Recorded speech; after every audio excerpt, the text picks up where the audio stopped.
Today I want to take you through a space that was designed around one simple idea: how to make orthopedic care safer. We built this for our neighbors, ensuring that world-class surgical care is available right here.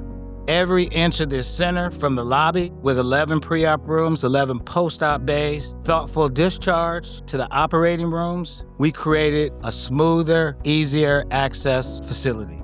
The UF Orthopaedic Surgery Center represents the very best of what orthopedic medicine can achieve, a place where expertise, innovation, and determination come together to restore movement and change lives. Our new Orthopedic Surgery Center represents the latest chapter in a long history of innovation within our department.